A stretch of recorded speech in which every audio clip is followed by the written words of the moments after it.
missed nothing, even though I was late. Yeah, and Darkwings had perfect vision on Kryra, seeing him clear the Raptors, knowing Nocturne isn't trying a cheese gank. I think that's part of why Darkwings is willing to play so aggressive, is it's against a Nocturne, so usually it's just a full clear, but he's going for it. That's a flash. In, does connect on the E, but he can't even take it. Darkwings is too far back.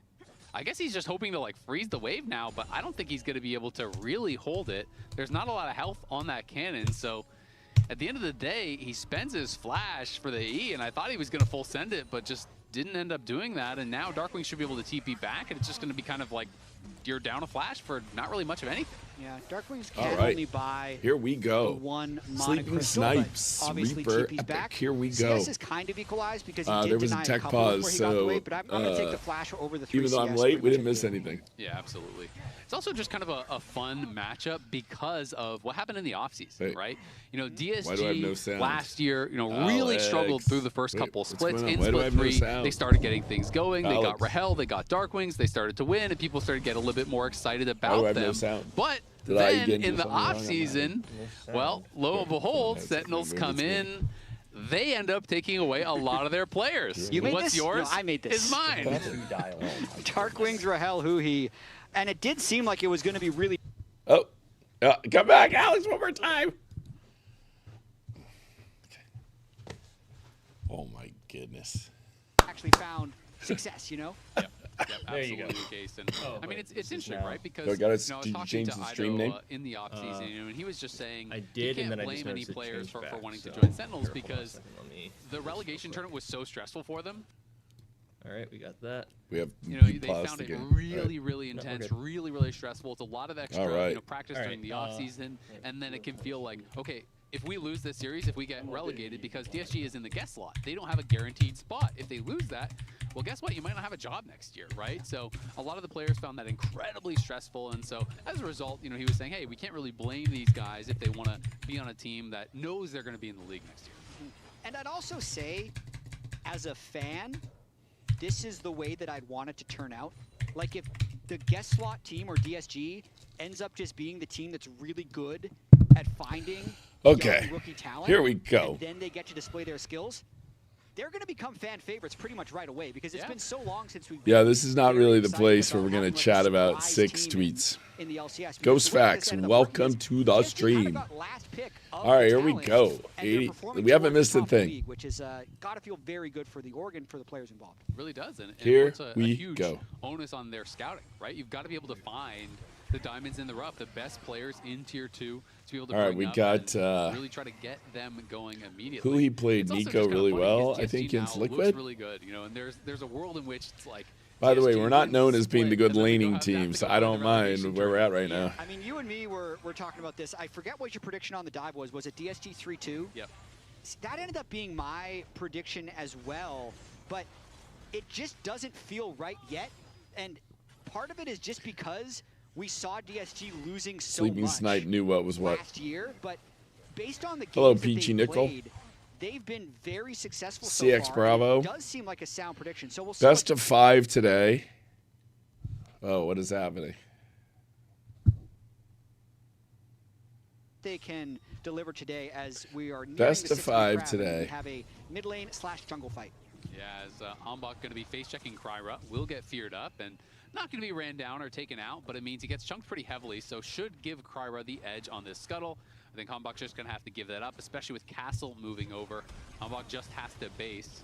As Huhi taking quite a bit of damage. There's a shift in there from Sajed, who is getting some damage down. Huhi will survive, but again, a winning trade there for DSG. They win the skirmish round mid, they win that skirmish round bot as well, and they get access to the plants as there's an ult in from Castle. Impact's going to get interrupted. Flashes out. Castle will not be able to finish him off, but that is great for Castle because Impact now has no ult, no TP, so he can try to potentially crash this wave, deny some minions there from the Scion. Yeah, very nice lane. Chopin 28-24 popping off with the gifted subs. Of the way the map was working, there's been so many battles. Jerry is here. Welcome. Here we go. It's game time. Best of 5. Teams in the LCK doing this so much, but FlyQuest and C9 have been very vocal about how important that was.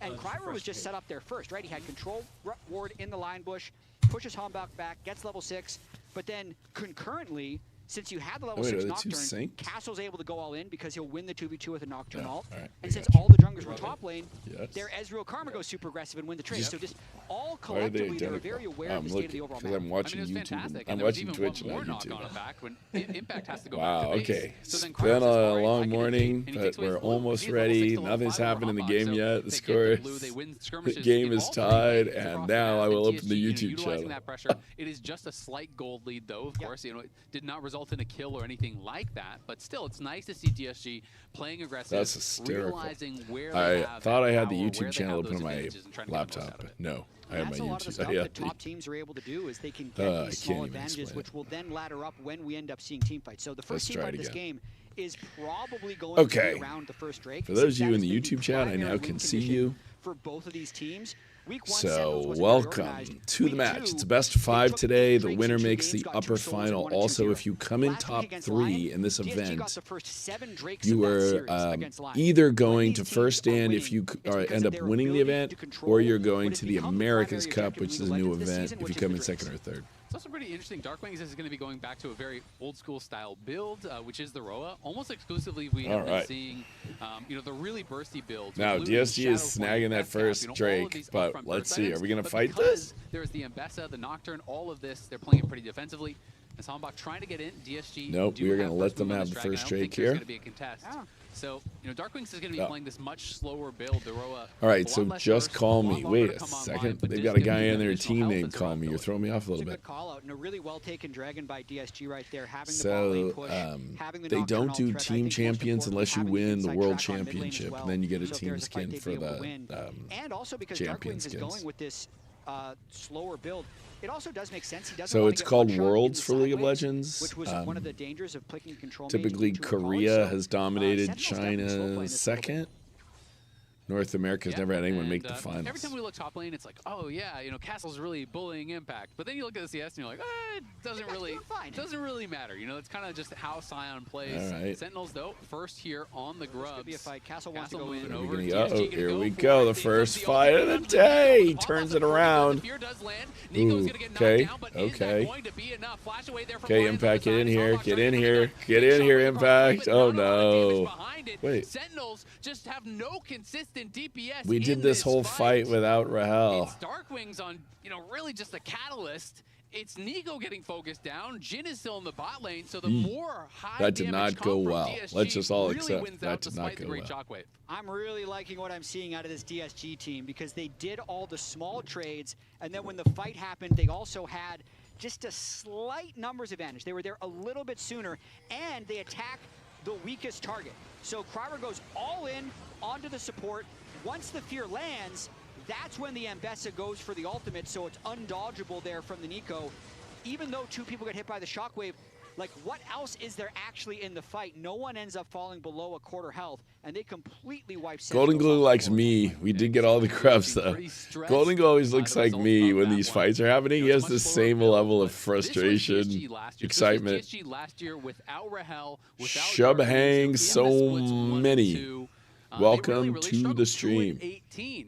And so the reason this Philip is important is because Vukovic, once they welcome. lost those We're players here to this hang year, out. If you people were don't know thinking, anything about League of are they Legends, just gonna ask go a back to question. that There are no sort dumb of level of questions. That's why we're here. performance? But even losing Rahel and Darkwings, Yeah, they're that's able to a bring in well. Kali, I bring also in Sajed, bring in Kryra, and have a you know, lot of making a success. very You know, they're different starting off pretty switch hot. They're looking on the really good draft where this they game. kind of I knew think we they just have a wanted much to get stronger skirmishing Oriana comp, Nocturne, especially when Darkwings and is so going they this slow-scale let build. us They don't have a lot of DPS in the early take game, Oriana and then they if scoop DSG can Nocturne. zero out one of their threats, Dropping well, 2824, you have you're no popping consistent off. damage. And they're playing just a very, I realized last week I promised people some stuff that I didn't send out. I'll send it out today.